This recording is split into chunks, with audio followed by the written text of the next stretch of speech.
Cinema. It is the greatest, most challenging frontier in all of the arts.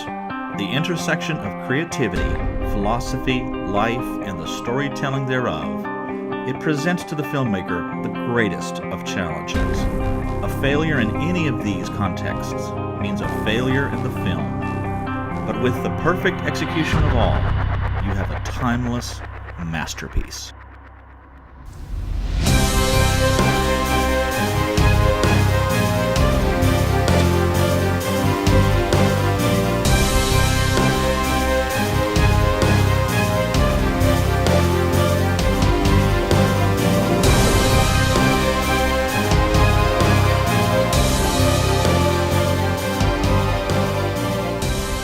Well, Ryan, it's that time again.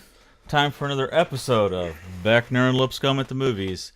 This is episode 27. And the last one before the big move. Yeah. So, yeah. A little special episode here, I guess, in that regard.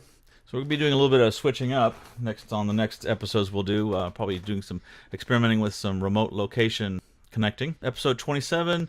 And what film are we going to be doing? Today we're going to do a film that I have been looking forward to doing for quite some time. It is a film that I think that a lot could be said about in more ways than one. The film we're going to do today is a more modern horror film that I think flew a little bit under the radar. It didn't really get as much credit as it deserved, per se, I don't think. Mm-hmm. Today we're going to try to discuss why that is the case. And what's the film? The film is Oculus. Oculus.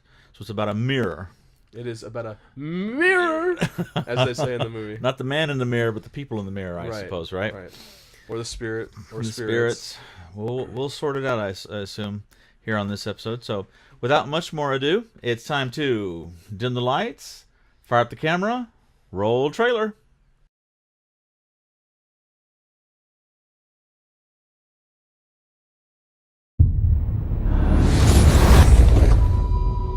Hello again. You must be hungry.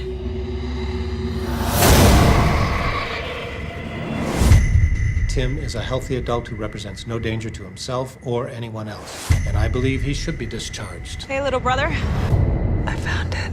What do you mean? We only have a few days A few days for what? to keep our promise and kill it. My name is Kaylee Ann Russell. The purpose of today's experiment is to prove that the object behind me is responsible for at least 45 deaths in the 4 centuries of its recorded existence. We got a new home, so we get new furniture. It's a bit ostentatious, though, don't you think? Hey, Dad, who's that lady in your office today? What lady? We were just kids. We made up a scary story so we wouldn't have to accept the fact that our father was a sick man who killed our... Mom?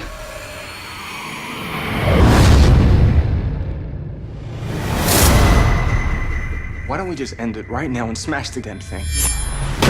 First, I intend to prove that the people I've just described were victims of the supernatural force that resides in that mirror. You want to redeem the family name? You promised me you'd never forget what really happened. I was 10 years old. Daddy? Tim. Snap out of it! It's not real.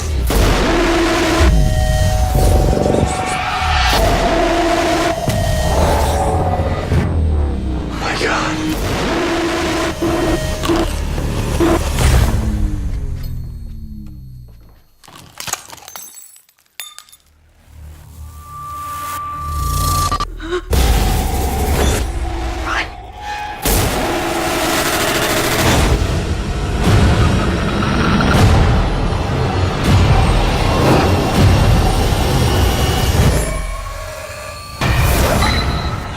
I've met my demons, and they are many. I've seen the devil. He is me.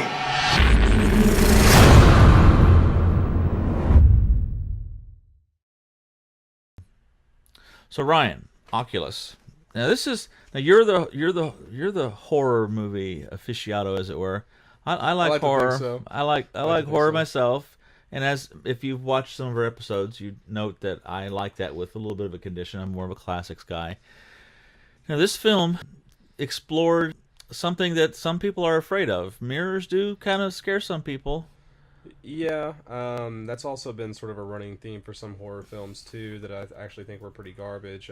Mirrors. There was Mirrors. There's been other sort of like B or like independent, lower budgeted films than this one per se, or Mirrors that were out there as well that ran on the same sort of ideology, the same sort of theme. Right. But I think this film was probably the most effective one that could be made about this sort of idea. Okay. Which I mean, I'm not a person that's really afraid of mirrors, so I never really like have had a clear understanding of like, you know, what the motive is here behind like making a movie entirely about mirrors. But I do think that there is some pretty unique things that you can do with mirrors in terms of a horror aspect. I think movies that have done some like pretty efficient things with that would be the movie called The Others. Had Nicole Kidman in it. It was it was probably like, I think it was like a late night or maybe even mid 90s, or no, it probably wasn't that old, but they did some good stuff with mirrors in that movie. I mean, I think mirrors are a good thing to apply to horror films. There's a lot of They always factor into vampire films usually. vampire films. There's also a lot of the turning of the mirrors and like you know, like that's just like, you know, pretty. It's been sort of like overdone. I guess that what I just said there. Superstition, breaking a mirror. But you know, this idea in itself, I think, with the, you know, the whole entire premise of what's going on in this movie being a mirror was somewhat original, but the way they wrote it was extremely original. So. Right. We never really figure out how or why the mirror is the way it is. I think that's a beauty to this film in a way. Right. Maybe some people didn't like that. I could completely understand the justified argument on both sides there, but I don't think this is a film that needs an explanation for it. You know, that's not what this is. That's not what this is. You know, about really. You know, this is more of a family story as opposed to like the mirror story itself. Although we do get I do think one of the coolest things about this movie was the brief.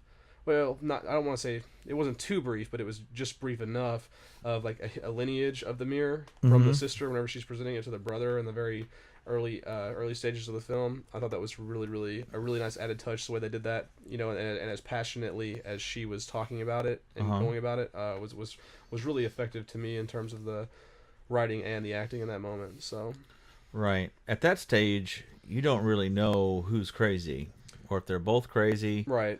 Or at what time and place each or the other have or have not been. Right. Which again, you know, I don't want to like go over something that we've already talked about. If you watched our review of Hereditary, which I think is one of the best horror movies ever made, I talk a lot about that sort of stuff being in horror films because I think personally for me as a horror fan and as a, you know, I like to think of myself as a horror aficionado, if you will, or a valued opinion in the genre. One of the scariest things that I perceive in reality to be that I've seen it only in certain films ever done is like when you begin to question what you perceive as reality, that is one of the most horrifying things that I can imagine because you no longer are in control at that point. Right. Something else is, and you know that is to me very uncomfortable to think about. I think that is one of the things. I have to be careful how I say this. I believe that's one of the things that adds to the stigma of mental illness. Right, right. You know, if you have a kidney disease or you're a diabetic or you have cancer, those are quantifiable things. You can state exactly what is wrong, and with some degree of specificity, you can say, this is going to happen, and this is going to happen, and if you're prepared for it, even if it's unfortunately, as is the case for some people, a death sentence, you're still able to comprehend and gain the wherewithal to progress and go through the stages of preparation, whether that's chemotherapy or to prepare for a funeral or just to have a minor surgery and be done with it. With mental illness, there is your faculties in regards to the perception of reality. In the case of depression, you may become more depressed or see reality as darker than it really is. Schizophrenia, your reality can become completely switched around. Right. A Beautiful Mind, for example, you don't realize until that movie that some of what you've been seeing is not even real. Right. For that. It's sort of a twist on the surprise ending within that film. But I think that to touch on what you're saying, that invokes a discursive horror within itself of you're unable to determine what is real. because it's manipulating that. Right. And right. in a real world case, it would be a mental illness that would be bringing one to a point where they're unable to differentiate between reality and fantasy, Right. or paranoia. In this case, it's a malevolent force that's within this mirror that's changing the conception of reality. Right. And let me. Those are great points, and you're leading me up to something you've set me up for something here that I think is a pretty interesting thing that a lot of people don't really connect or maybe appreciate in its entirety. This is something that I think is more for the intellectual movie viewer. Again, this is what we specialize in. This is what we talk about. This is what we do. So I could see the argument if you're a person that went to watch this movie and you are the Transformers go-toer that just goes for any sort of entertainment value and stuff like that, being a little bit like me. Yeah, like Matthew, terrible taste in films. Not really leaving really too satisfied from this movie. I guess if you take it from that perception, it could have been just an average film, which I think is unfortunately what the most people took this film to be. But I think there's a beauty in what you just said there, in the sense that what a good way to parallel that ideology of horror, like that whole concept that you just said, but doing it with a mirror as well, right? Like this movie could have been about a horror movie about a mirror, and there could have been a killer that comes out of the mirror, or there could have been like so many different ways you could have played it out or whatever. But I think there's some beauty in the sense that a mirror is a reflection of your perception of yourself, where the mirror's evil characteristic in this movie is to alter your perception of everything else around you, right? Which is pretty deep if you actually think about it. That's a pretty deep concept. Like it's not just like The Ring where a girl's coming out of a well, right? Like this is like there's a level of intellect there that I think is a little bit underappreciated in most aspects, in terms of that. Right. So, and I wrote a paper on this movie actually about that. But that's just one thing in a series of things that I talk about in this paper that I've written. Yeah. But and we'll have links to that under this review where you can click through. That's on a website that we have set up where we have. I've written several essays on different movies. Matthew at the Movies, and Ryan would be a guest reviewer there. Yeah, I actually was really disheartened with a lot of my friends' circles and stuff, or a lot of people that saw this movie and they were like, "Oh, it's just okay," and that sort of inspired me to kind of like take a little bit deeper look at this film, because I think that it really, the Rotten Tomatoes scores, the IMDb scores for this movie, I don't really think are justified or fair. I don't think it's one of the best movies ever made or whatever. Right. But this was a pretty solid film in my opinion, and there's more to it whenever you actually sit down and think about it, and maybe there's an argument that they did not illuminate those things in the film to where it was easy for your average viewer to just pick up on them and be like, oh, hey, that's kind of interesting. Right. Or they didn't even necessarily even touch on them at all in the movie, or do anything to make it stand out to your viewer. But if you actually take a step back from this film, I think there is a lot of added depth to it, which is what we look for in movies. Right. And I mean, I think that based on the things that you've said about this movie, you didn't really think that was the case, but I think hopefully things that we're going to talk about sort of open your eyes to that a little bit. Okay. So, had you thought about the thing that I just said?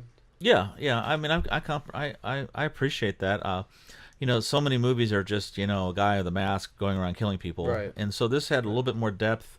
There is at least in the initial part of the film, you have the ambiguity of whether the brother is crazy, right? Or then you wonder if maybe it's I think it's the sister is obsessive. If the sister is has somehow, and I don't know what it is. Maybe it's a familial or madness, perhaps. Right. Yeah. And that's maybe I mean, I for some whatever reason have an affinity towards movies like that. I feel like Hereditary had the same sort of underlying theme there in terms of it could be this, it could be this, and I seem to like movies that do that for some reason. I actually think that's But you didn't like The Exorcism of Emily Rose. I know we talked about this a little bit. I mean, to me that was classic, and that's one of the reasons why I appreciated that film, is because of the juxtaposition between faith and disbelief. Well, I think it was a Baptist Sunday school teacher was the prosecuting this guy for killing this girl, right. And it's a girl who's struggling with atheism who actually defends the priest against murder or the death of this girl. Which, of course, you were just like, "Oh my God!" Actually, you need to edit that. That was terrible. But no, I wanted to say something about that movie too. It's I probably should have rewatched that as an adult, because that movie actually came out whenever I was very, very early on in my teenage years. So I may not have been able to actually process all of that happening, at that point. which is like a fair point. You know, if I rewatch that movie, I might have a totally different impression of it. You know, so but you know, maybe one day we'll do that. Since you spent some time with me and have acquired deeper taste in films and ability to comprehend. Right. Yeah. Since everything that I view as movies now came from you, so that's right. A wonderful idea. You've done well, my son. But yeah, where was I before we started talking about that? Oh yeah. Okay, so back to what we were saying there, though. I mean, I do think that is a sign of, like, you know, really, really well done writing, or, you know, screenwriting, however you want to, you know, filmmaking, however you want to word that. I don't know what the exact definition of that would be in terms of, like, you know, cinematic definitions, but you know, whenever a film can do a very good job of making you as the viewer uneasy and uncertain about situations, I think that's a whole lot easier than just showing you the killer in the closet. You know, that adds an added, you know, depth to a film for me, for sure. So okay, so here's a curveball. If you were the writer and the film hadn't been produced yet, but you were standing, or you're sitting at the writer's table and you're looking at the finished script, was there anything that you would suggest to change? No, or was it just perfect as it was? I think this movie was actually pretty perfectly written, to be honest. I mean, I wouldn't change a single thing about this movie. You don't think you would have tried to maintain an ambiguity farther up to the very end? I actually don't think that it was. I actually think that, okay, so if we're gonna talk about the ambiguity, I think that there was a really, really predominant moment in this movie that was a little bit underappreciated. I think they could have maybe shot this scene a little bit differently, but I think what they did with the scene itself was extremely powerful, and nobody. Your average, like I said, your average moviegoer is just going to see this and be like, "Oh man," but like the scene where it's a pretty good ways in. You know, it's whenever they start realizing there's a little bit of an issue. She reaches for an apple, picks it up, views it as bites into it, right. Looks down, her mouth's bleeding. You know, she's bit into what appears to be a light bulb. It is what she grabbed, right? And that if that scene had ended right there, your Transformers moviegoer would be like, "Oh yeah, oh crazy!" But someone like myself, someone like you, I you know, and anyone that watches our reviews and appreciates movies on a different intellectual scale, the next part of what happens makes this whole scene actually absolutely pure genius, in my opinion. And so we see what I just described. She's bit into the apple, or what she thought was an apple. It turns out it was a light bulb. She's looking at it, her mouth's all cut up. She's bleeding. And then moments later, after she kind of like looks around the room a second, she looks back down, and it was actually an apple. This to me was like, that was the moment whenever I was watching this movie, and I was like, wow. And the reason for that is one, because I mean, things had gotten a little bit, you know, there was a big quick rise in the whole scene where the brother and sister are arguing around the house, and then they're like, he's saying that she's crazy, and he's trying to justify everything that's happened in terms of like psychological, logical explanations, right, for what they're dealing with. And then they walk back into that room, and everything has been moved around. That was right. a extreme peak to the ambiguity of what was going on. And I think that, you know, after that point, there was a little bit of a cool off in that for a little while. Right. And then this was the actual peak for that. And I think that I personally don't think that there was any need for, at that point it was real. And for me as a viewer, I didn't think that it needed to be any more black and white after that. I mean, it was, you know, this is what's going on, this is how serious it is. And this is going to bring my point kind of around full circle here, why I think this was such a strong scene. This whole build-up of the movie so far up to this point has literally, as the girl says in the movie, we have a loaded gun to the mirror's head with this contraption that she has set up with the weights and everything, so that if they don't turn this timer, the thing will come down, crack, and it'll break the mirror. So we as the viewer are perceiving this as, all right, they're in total control right here. They got this. You know, if something goes wrong, boom. Whereas at this point, if you have any sort of intellectual sense whatsoever, which I feel like, again, for this movie to have gotten like such bad reviews that it got, there was like people that couldn't like process this for some reason. That whole meta narrative of there being a gun to the head is reversed, right? The mirror actually already has the gun to their head, and that's why I think that scene is so good and so like well presented and so like powerful, I guess is the way I explained it earlier, is that here you are, you know, here's this situation, this girl's got all set up, and like she's got the mirror right where she wants it, and the mirror is literally taunting her, you know. And that's why I think if it she'd just been into the light bulb, she cut her mouth open, and she has to, like, you know, fix her mouth, and that's literally what happened, it would have been an okay scene. It would have been kind of creepy, and it would kind of been like, oh yeah, that was like kind of, you know, like it was, you know, it was jumpy, it was scary, it was like, it would suck and everything, but it's genius because they made it come back to the apple. And I think that a lot of people, you know, like, they were just, like, disappointed in that scene almost in a way. For those who think he's always cussing, he just says freak, and I still bleep it out. Right, yeah. I'm actually just saying, gosh darn, you know, a lot of the time. But no, and I think that, you know, unfortunately, you know, I think that was such a powerful scene. I actually read an excerpt, I can't remember exactly where it was, or I would love to be able to find it and link it here as well, but Stephen King actually talked about this movie as well, and he said that was a really, really, really well done scene, and, you know, unfortunately, the vast majority of the public probably isn't going to appreciate that for what it really is. Right. But yeah, that to me is just, that is, like I said, you know, my reaction when I saw that was just absolutely, like, you know, wow, because that really, you know, you think you have an understanding of what's going on because of everything that she, you know, she has such an elaborate, definitive plan of how this whole process with the mirror is going to go and everything, and so, like, we're the viewer, we're confident in how confident she is that she's got everything under control, you know, and this just turns everything upside down. You know, it just changes the dynamic completely, and I don't even think like, if I was her in that scene, in that moment, I know that you know, there was a lot of, like, family history, and there's a lot of passion, and, like, there was a lot of anger and stuff that she felt as the character and stuff. But if it was me, and you know, and I try to put myself in, you know, character situations and try to feel what they would feel or whatever, I would have lost full tilt. I would have been absolutely destroyed if that happened to me. You know, like, if that was the scenario, I would have just done everything that I could to get away as fast as I could, you know, and, like, because, like I said, you know, that was literally just the mirror laughing in her face. Yeah, I mean, with the way that it ended, you wonder if anything that they would have tried to have done to it would have just wind up doing it to the other person. That's what I'm saying, is because, like, the mirror was actually ahead the whole entire time, and, like, the whole movie is designed for us as the viewer and even the characters to see it differently, right? Whereas in the end, we see, like, the mirror might as well have been sitting there like this the whole time, you know? Like, that's, right. I mean, it was just, you know, it was already, you know, it wasn't going to be defeated, you know? It had, whereas we, like I said before, you know, we think they have the mirror right where they want it. The mirror has them exactly where it wants them. It's an interesting concept. You wonder if that translates into some people's reality, where they feel so in control, but by nature of feeling they're so in control, they're oblivious to how far out of control they are. Hence, this film has more depth than what, you know, your average moviegoer would actually appreciate. So it would be a mirror, right, for a lot of people. Right, yeah. I can appreciate that. Yeah.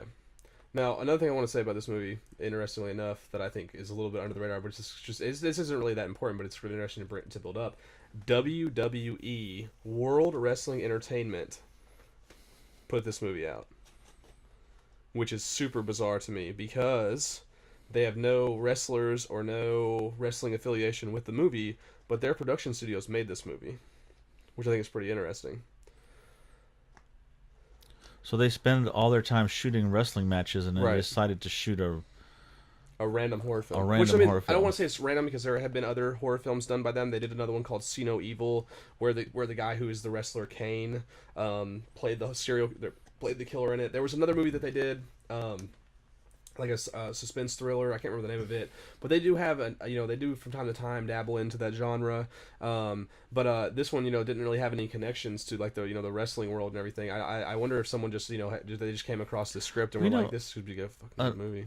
A similar story to that is the classic horror film Carnival of Souls. Yeah. That was actually done by a guy and whose company did public service announcements. Right. And I've heard this story as well. Yeah. And so this was his first foray. Right, a one-offer, and it like a huge, one-off, and it's still considered a cult classic. Studied, we will probably eventually do a review on it, of that it has significant depth.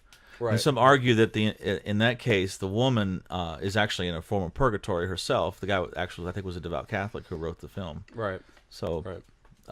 Not to borrow too much from our metaphor, that was probably a mirror, right, in and of itself. Yeah, but But unfortunately, yeah, I mean that movie got a lot of notability. Of course, that was in an earlier time. There was Right. they probably.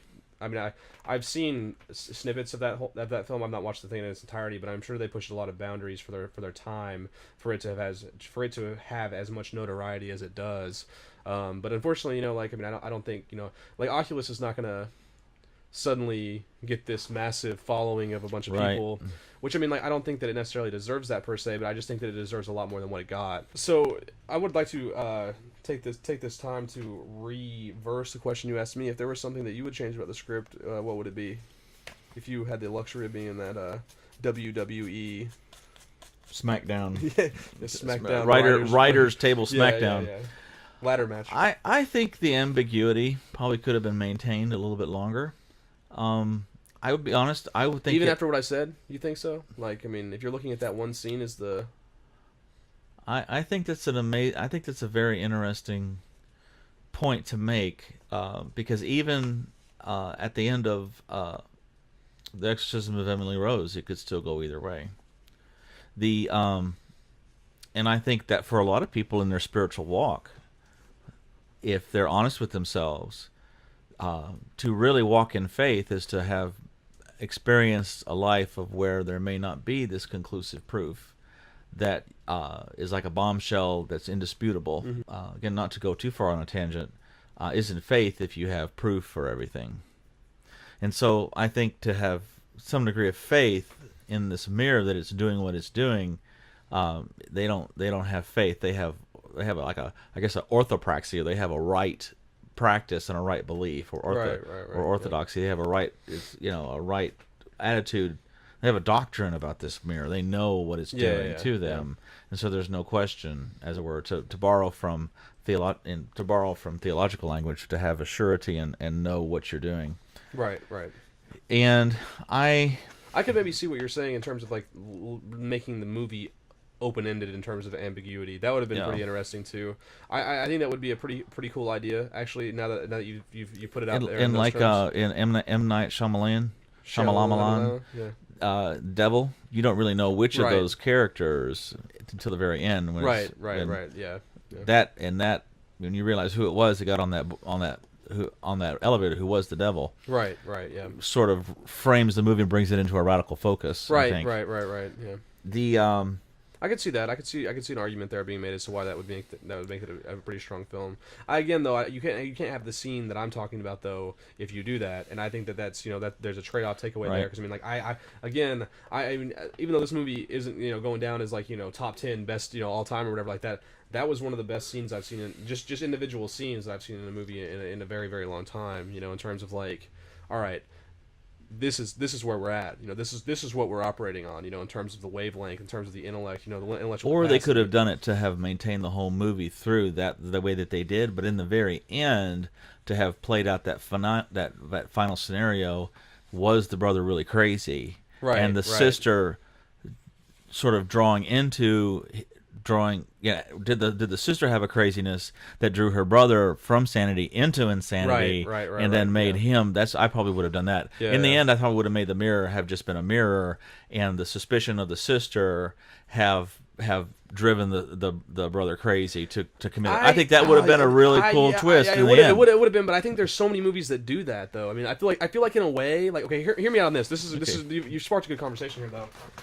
I think that there was a time in horror where, and I would even argue this went all the way up to maybe like probably the early 2000s, where there was a very literal, let me think of the way I want to word this.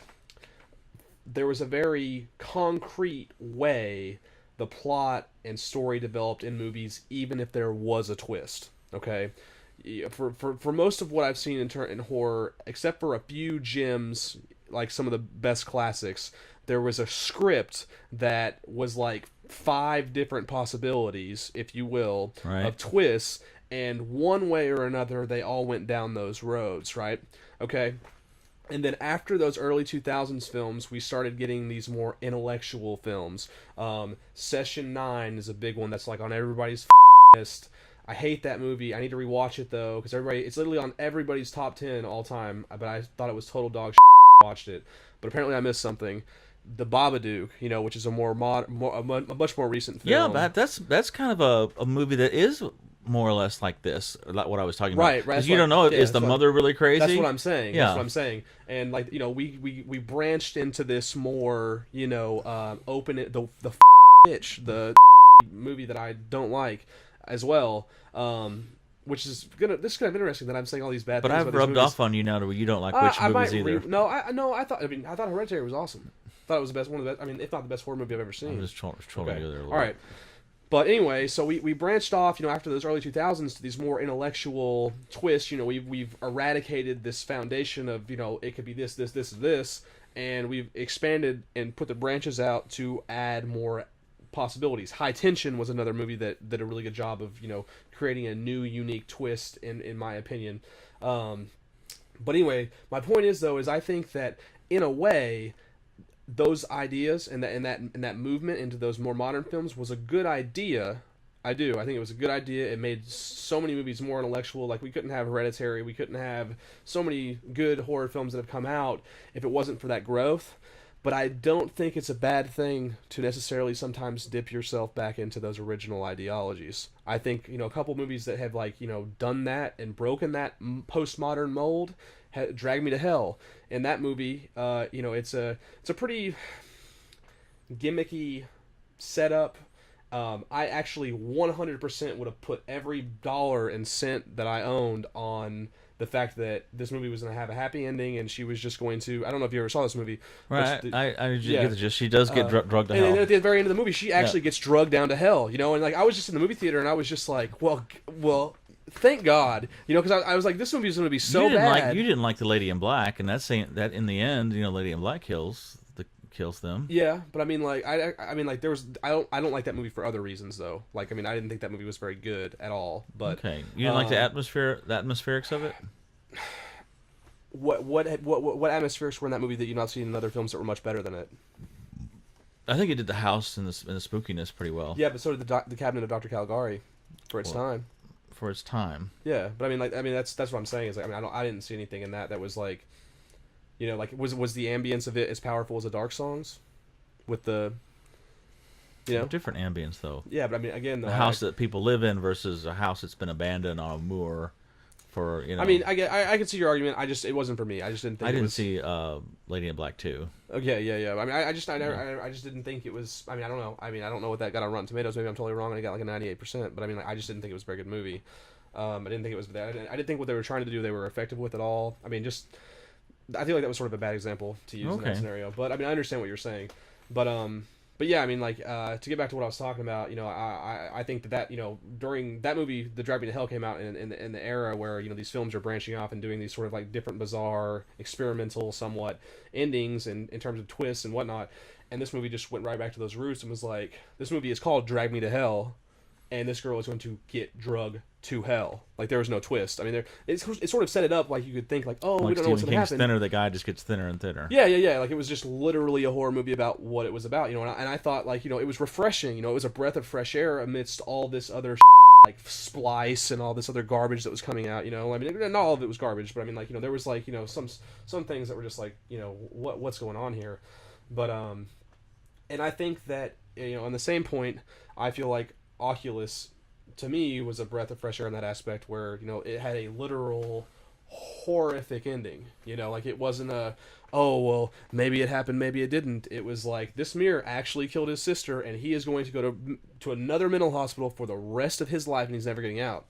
Like, that ending of that movie, what happened to that brother is actually horrifying.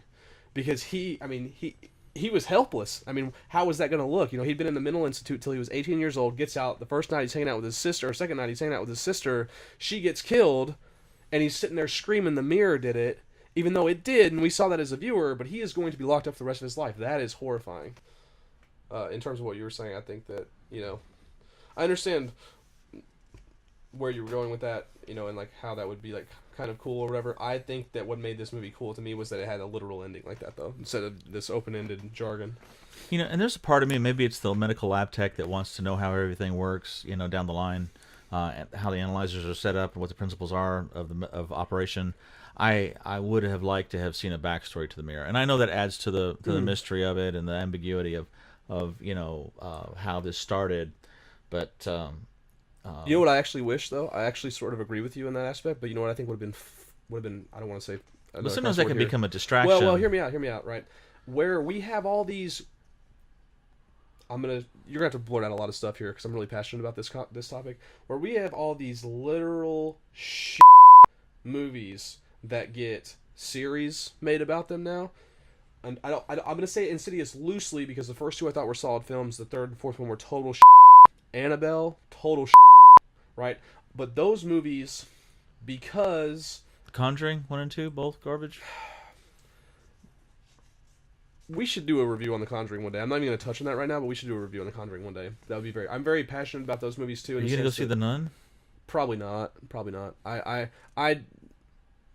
going to get off subject here if we start talking about this, but I think The Conjuring was total. And some people think it's the scariest movie of all time, and they're all. You heard it here, ladies and gentlemen. Beckner and Lipscomb. And if you want to argue with me, you know where to find me. Ryan Beckner at my Twitter handle is.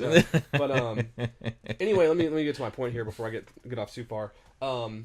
It's unfortunate that those sort of films of that caliber and that class and that sort of demeanor, I guess, even at this point, which are those movies are they don't have any sort of intellectual capabilities to them. Like Annabelle is literally a horror movie about a doll. Like there's no depth to that. There's no there's nothing else there except for horror entertainment scare. What did you think about the book The Possession that featured the Jewish exorcist and the box that had the Debjanjuk or something? I can't remember exactly how to say it. Did you ever remember watching Possession? I think it was called The Possession. Yeah, and it had the little girl that had the box, and she opened the box up, and the spirit comes out and eventually gets into her dad, or I don't. Yeah. I haven't actually watched. I've seen bits and pieces. I mean, of it was just very average in my opinion. It's very average. Yeah. I thought there was a couple good. I thought it was very interesting. Talking about this though? What does this have to do with anything? What I'm talking about? Said, okay, well, you said just this one doll that's haunted. Well, that's that movie was about one box that contains a demon, and it infects these people. And I just said it was average. Okay. Yeah, I think Annabelle's a bit less than that because it's not any sort of a new creative idea in any sort of a sense. Because how many doll horror movies have we had before now? I felt like The Possession was unique in that it featured possession from a Jewish perspective, as a Jewish exorcist. Normally, your exorcist is your Roman Catholic priest. In this case, it was a Jewish, and the exorcism that he does is very interesting. I don't know enough about Jewish exorcisms to know if that was completely Hollywood. I assume there was some degree of truth in that. But again, that's not a movie that I named here in terms of the I'm talking about. Okay, so we have, I said Insidious, Annabelle, those sort of like, I'm going to call those movies postmodern films that are getting all these fourth and fifth sequels, right? And they don't. I mean, the first two Insidious were very, very good, and I think justifiably those movies maybe deserve some sequels. Those sequels were absolutely total dog shit, and they went nowhere. Paranormal Activity is another example of what I'm talking about. These movies get all these spin-offs and all these continuous sequels, prequels, and things like that. Oculus would have been a very, very cool prequel, I think, where you could do an entire movie on the backstory of that mirror. I wonder what the box office return on that film was, and if they probably not very much. And they set it up. I wonder if they were trying to set it up for a series, which they could do. Right, which I think would actually be justified in this movie. I might even be interested to do. Do you remember Ginger Snaps and then Ginger Snaps Back, where they go back in history? Exactly. That would have been neat to have actually explored the history. That's what Annabelle did in this Annabelle creation or whatever. Right. But I mean, again, I just think that's it's unfortunate that movies like that are getting like that sort of airplay. Whenever here you are with something that actually I think has some substantive quality to it, and it's just because people they could explore how that crack actually took place. Right? Yeah. I mean, there'd be some. I mean, like you were saying, like you wish you had that in that movie. Well, they could do a whole movie that'd be super interesting about just that alone. Yeah. But here we are in Transformers era, where people are just gonna go see Annabelle 17 or Friday the 13th Part 19. Yeah, Friday the 13th, 1300th. Where Jason is in a nursing home terrorizing the other residents. Right, exactly. Like that's about as smart as Jason in Space fighting Freddy Krueger, right? That's like Jason X. Jason X. Sharknado. Yeah, Sharknado. Matthew. Sharknado. And don't, because that's a good movie. You have that movie poster, don't you? No. But Sharknado was good. Oh, you will. Yeah, one day. That's whenever you come to my house and I have my theater room and everything, I'm going to make sure that one of the Sharknado posters is there. Is that for you? You're gonna have a panic room with Jaws on the wall, right? Right. Just so you can go in there and panic. Yeah. When you have problems, they'll all be so small compared to the giant shark. The giant shark. Hold on. You all right? I'm good. Okay, I just want to make sure I didn't go too far. You got a little pill there in the you're face. Good. I was just okay. The bad jokes were just seeping out of you right there. So. I know they're good when you say they're bad. Yeah. So okay. So we covered a lot of points. Do you feel like there was anything else? I mean, I enjoyed the film. Not probably something I would necessarily go out to see. You had recommended it to me quite a while back, and I held off on watching it for a while. Well, I think that you and I have different tastes. So, I mean, like you get off to like religious stuff and topics and things like that. I mean, and I don't mean that in like a derogatory sense. Right. I mean, that's just like I enjoy the and I respect that. I mean, there was no redemption in this, which I try to look for. Right. Yeah, exactly. I mean, and it's I can almost understand. a nihilistic kind of that you're doomed to fail. Right. Yeah. But again, though, so it's Hereditary, and like I maybe get off on things like that. You know what I mean? Like that's that's all. That is all. We're not here to talk about what our tastes are, though. We're here to review a film for what it is. You know what I'm saying? Is that what we're doing? I thought we were doing something else. Sometimes when we go off on those tangents, some of our viewers might be questionable of that, but yeah, that is supposed to be what we're doing. I make no claims to be normal on any given level. Fair enough, but yeah, I understand what you're saying, and like I understand that may not have particularly appealed to you, and unfortunately, I totally see why it didn't appeal to your average like Paranormal Activity fan, right? Because I mean, there's just more here, and your brain probably can't even process all of it. Right. But I mean, like, we've talked about several films that were written on a depth, but that failed to deliver, though. Right. I don't think this movie did. I mean, like maybe I don't know, man. I feel like I'm a pretty intellectual person, and like I got this. It fed me. When we watched Cube, I mean, I got that. I understood what that was. Well, I think Cube. I don't think Cube was a very hard movie to pick up on those things on. I think personally, I got that. I mean, But I also think that we're intellectual movie viewers, and I tend to look for things like that. Right, exactly. Like I'm watching a movie in a different wavelength than I think most people probably do, or I'm attempting to at least to see if it's there, And I mean, like I think Cube was a much harder film than this one to pick up. I mean, I feel like they just throw it out there to you, and like there could be an argument that they might have done it a little bit more effectively and stuff like that. But I mean, like I don't know. What was that dumpster fire that you said you really, really enjoyed? Abattoir. No, that's number 2 on Sublime the list. Is what you're saying? Sublime, yeah, oh my gosh. I don't think that movie was a dumpster fire, though, dude. I really don't. Yeah, well, that movie could have been maybe pieced together a little bit better, but I thought it was effective. Well, that was our critique, is that they tried to do too much. Yeah. I could see that, but I mean, again, though, that was a movie that I got it though. And I think even Ghost Story did a better job of going out far and coming back again and succeeding. Get out of here. Then get out of here. That's Sublime. Jesus. I'll stick to that. I really do, because Ghost Story was. I mean, this will be the last Beckner and Lipscomb review. A Ghost Story was that you could tell that was an art house film. You could tell they were being edgy with it, whereas I don't think that Sublime had that capacitance. It had the capacitance, but it didn't have the delivery. So it didn't show that that's what it was trying to do. And I think that's why it failed. And you think this movie was like that though? No, I think that this film will appeal to people who are even slightly on board with looking for a deeper meaning behind the film. Yeah. And I think it delivers in that. And maybe I'm just more passionate about this film per se because this is the first one that I really saw that gap for the first time ever in my life. I was talking to people about this movie and they were just like, yeah, it was just okay. It's just like, no, it wasn't just okay. Like, this is so much better than the vast majority of what you see in theaters. You know, like, this is so much better than Paranormal Activity. This is so much better than Insidious 4, or Sinister 2, or like whatever the Blumhouse trashes out. For the one or two people who actually have paid attention to these, I do think that our goal has been to try to look at these films and see them And I think if someone has watched everything that we've talked about, the last 27 episodes, most of the films they would be able to go back and see with a different set of eyes. Right. Yeah. Which is our goal. And so that's my goal as a reviewer, to not inculcate, not as much to teach, but to impart that vision to see these films from a different perspective. Right. And it would be easy for me to see this as just another horror film about a spooky mirror. Right. And I can see that, and there is a degree of laziness. I think there could have been, my critique would be that there could have been a few tweaks to it that could have made it more strong in that regard. That's my chief criticism of it. I don't think any of the gore was overdone in it.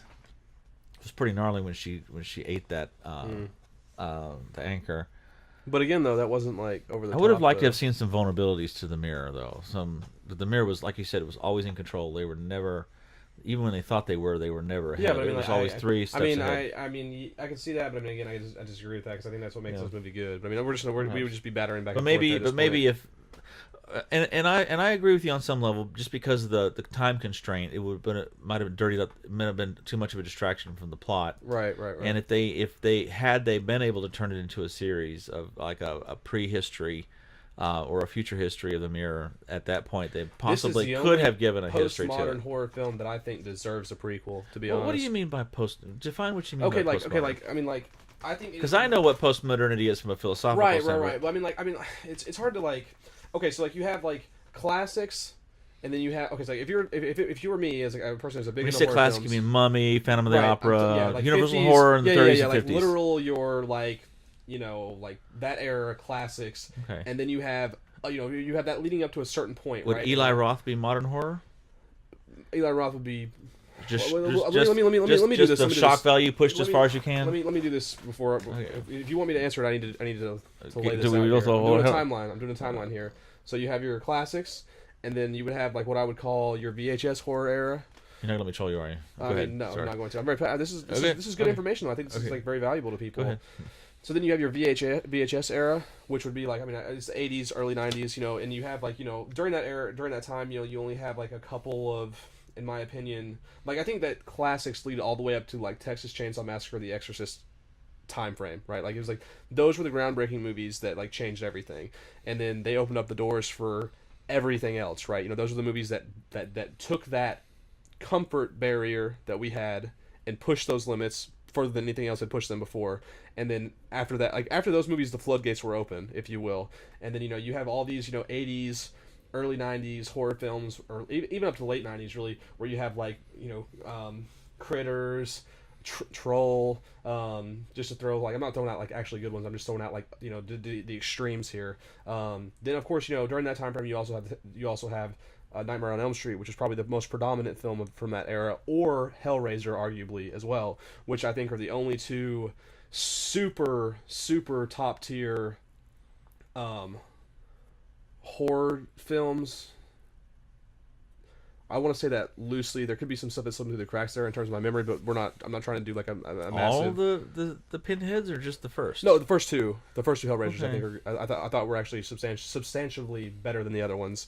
And the first Hellraiser for sure. But and also I want to throw this in here too, just so like people don't like somebody's watching this that's like a horror aficionado. They're gonna be like, oh, what about The Shining?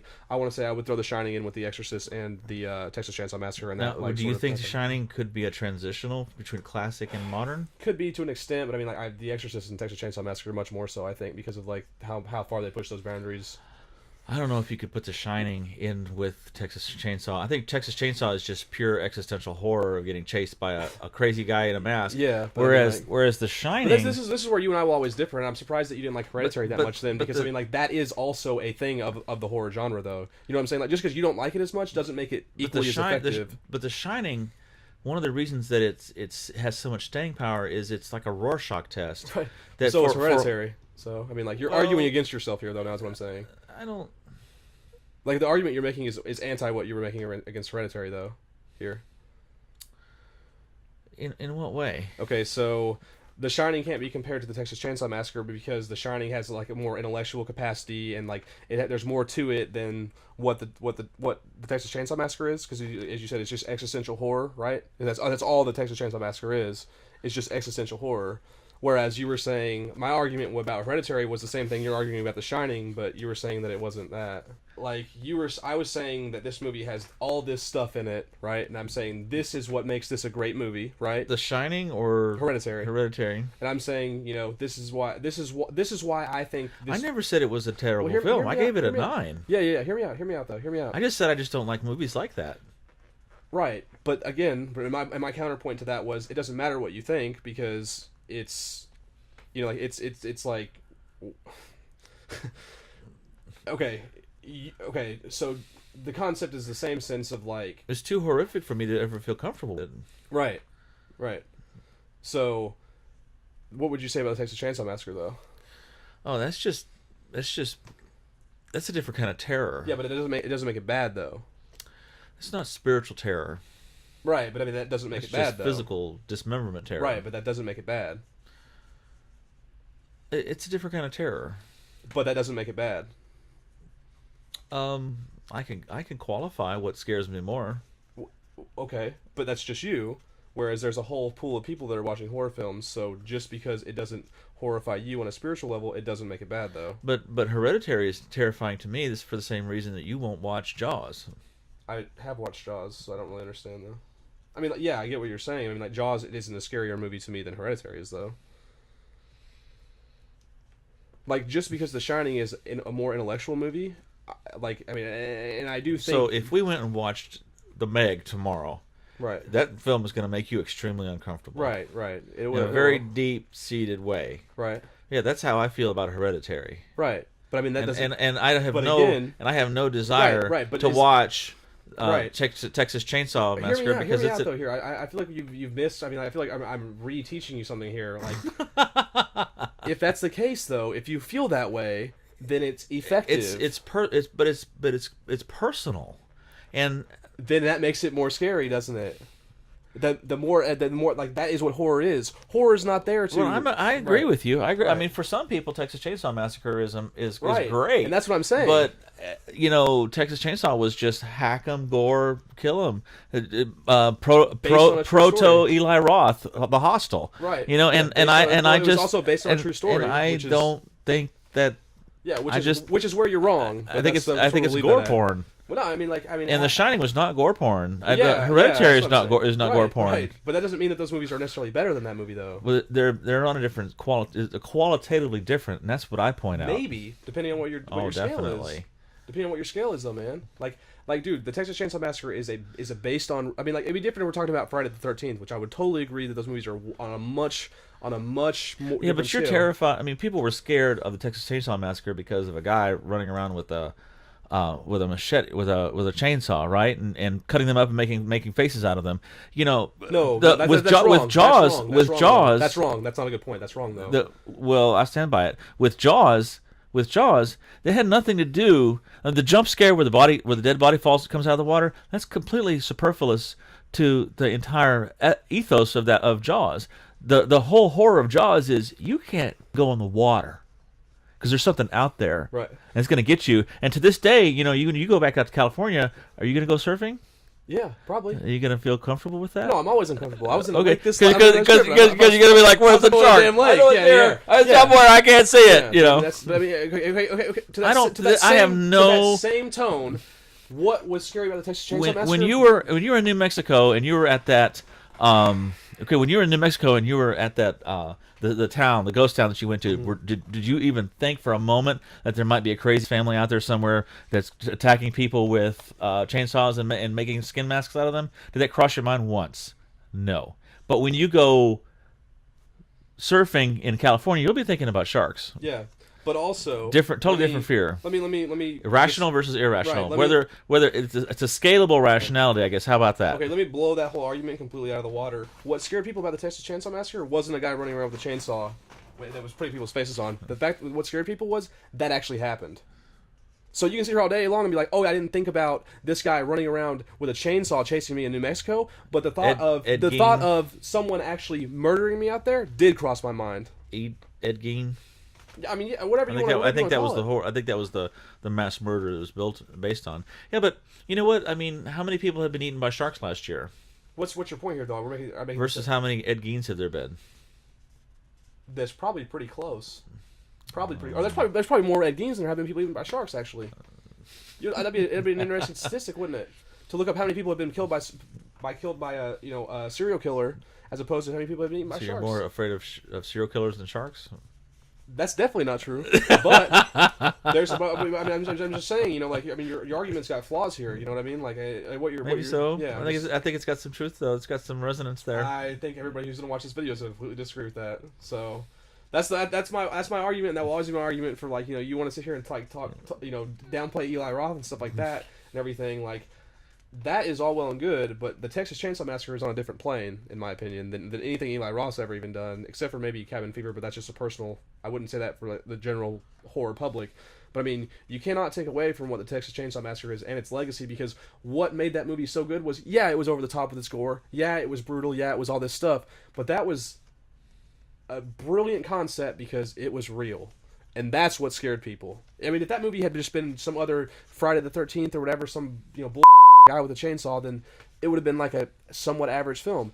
That real. That was the first time somebody really took something that was like absolutely horrifying and did it on that scale, and that's why that movie is on the same level as The Shining and Hereditary and things like that. Is because it was a pioneer. It is whether you want to accept it or not, very loosely based. It is a classic. Very loosely based. Classic movie. Very loosely based on a true story. Okay. You okay? Yeah. No, that was good. That was a good conversation though. I'm glad we had that. I mean. Okay, so all your friends have chipped in and get you a shark pillow before you leave for California. Actually, it's one of those things where you actually put yourself in the shark and sleep inside of it. Yeah. Okay. Yeah, that'll happen. So, any more aspects of the film besides what you covered? No. I'm good with everything that we talked about Oculus. Okay. We've been arguing about the Texas Chainsaw Massacre for the last 10 minutes. Okay, so pace was okay. It was okay. I will say okay as well for that. Yeah, it was okay. And dialogue was not like. Do you remember any one-liners from the film?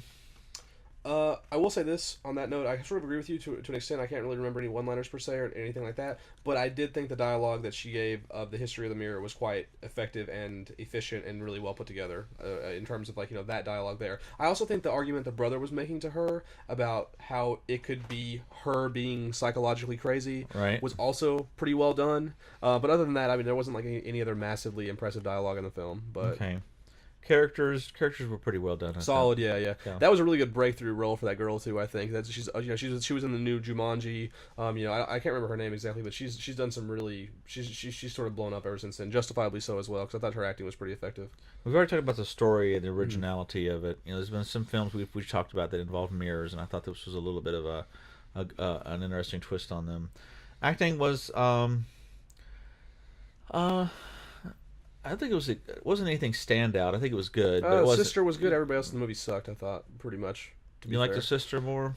I thought she was really good. I mean, I like the wife. I like the wife and the dad. Oh yeah, the wife was actually pretty good as well. I thought the dad was actually a pretty bad actor in my opinion. Really, I mean, he just seemed to be just like going through the motions. I felt like in terms of his role. Yeah. That's the vibe that I got from him. The wife was pretty effective though. I do remember that. I remember thinking that as well. I had forgotten about that, but yeah, I agree with that as well. But yeah, I thought the girl. I mean, I should know her name, but she was. I thought she would. I mean, if she hadn't been the character in the movie probably wouldn't have been half as good in my opinion. Yeah. Effects I thought were pretty good. I respect the filmmakers for being able to make this film, because I know that probably on the set of that film, that I think that in actuality that actual mirror was probably green screened. Right. And whatever was in that mirror, whether it was just a reflection straight was almost definitely computer generated, just by virtue of the fact that on a set like that you're going to have so much light.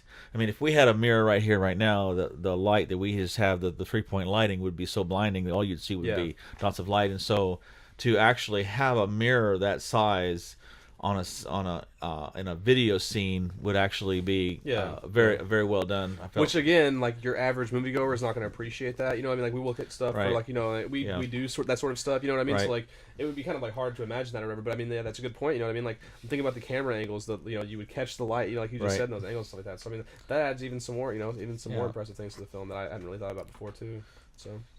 But so I think that kind of wraps up. Your score for this? You're not gonna like this. I would probably give this movie an 8 or a 9, to be honest. 7.5. Okay. Not bad. Not amazing. I don't know if it's not amazing. Don't know if I would have. Amazing, but it's so much better than a lot of get now, which is. I would agree with that. You know, I'm always. I admit that I'm a sucker for B classic horror films, because I'm always looking for that film that everybody wrote off as junk. That I'm gonna go in there and see. Whoa, wow, that's amazing. And this for me, well, I'm gonna say this loosely because I am a big fan of Eli Roth, and really, are you sure? Oh, I'm positive. Okay. For not the reasons I was arguing earlier, because I do think Texas Chainsaw Massacre and what Eli Roths are doing are similar but very different.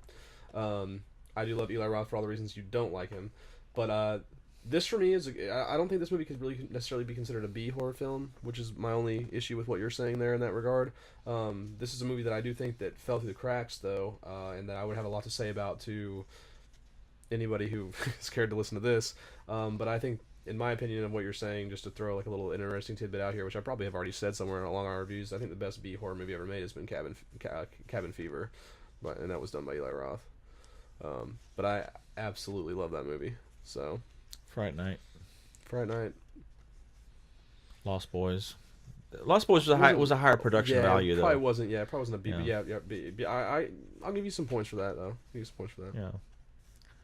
And The Frighteners, that was a big budget with big names, but I thought that was a really cool film. We should do a review of that sometime. Okay. I enjoyed it. Thought that was underappreciated for its time, and it had staying power in the horror canons, as it were. I believe that stands out to me among films that have been largely forgettable. You know, another one I think that's really has been standout that I reference to people, and that they know what I'm talking about, or they say like, "Ooh, I want to see that." Is Kevin Bacon in Stir of Echoes? Oh yeah, classic movie though. That in regards to what we're talking about right now, in the context of what we're talking about, that is a very, very good movie to throw in there as well. That is a hidden gem there, and I had the luxury of seeing that movie at an age where I probably shouldn't have seen it, but thank God for Richard Beckner, who would show me any horror movie that I ever wanted to see whenever I was 6 years old. Did you jump out of your skin when he turned around and she was there on the couch next to him? Oh, that I know that you referenced that scene a lot, yeah. You know, and that freaked you out a lot and stuff like that. There was just the hypnosis scene in that was really, you know, for however old I was at the time, was a very rough scene to see. Close whatever you opened up in my brain. Yeah. All right, so you're giving it a 6 then? Yeah, a 6. Invert that 9? Yeah, no, or no 8? 9. I would give this movie a 9, man. I just, and again, that might be a little bit too lenient, but again though, I mean, I for the type of movie viewer that I am, and the type of things I look for going into a movie and stuff, this was just. It, like I said, it fed me what I needed. So I would say this is probably a film that a few of our friends have said they don't watch our reviews if they haven't seen the film, and then of course you have people who have seen the film and then watch it, and then but with this one, I would think that you should watch, if you watch this review, regardless if you have or have not seen it. If you do see it, I would hope that you'd be able to see it with a different set of eyes. Right, yeah, for sure. Yeah, I mean, if you can't after this review, then I mean, like, there's not really much hope for you anyway. So 7.5 and a 9. And a 9. All right, social media. Yeah, there's not going to be too much of a lapse with me moving. Matt's got some stuff lined up in the hopper for us to keep things kind of moving until we get to a point to where we're, fully functioning on the experimental reviews from across the country. If you're watching this, we should be pretty close to getting that set up. Right. Yeah. We should have some stuff in the hopper that's getting edited. We're going to try to work better at getting something uploaded each week, whether it's a review or a supplemental content for stuff. Yep. But well, until next time. This is Beckner and Lipscomb. Now, you will be visiting Chattanooga from time to time? I will. This is one of your favorite places in the entire nation. I think Chattanooga in the Indian language means they shall always return. Oh, man, yeah. Wouldn't that be a twist? Jesus. So, we are so grateful that you have joined us for this episode, and we hope that you'll join us again in whatever itineration that this continues to evolve into. We will take the technical challenge and try to bring a quality program to you regardless of how we do it. So, I'm Matthew Lipscomb. And I'm Ryan Beckner. And this is Beckner and Lipscomb at the Movies. Have a great night. Bye-bye.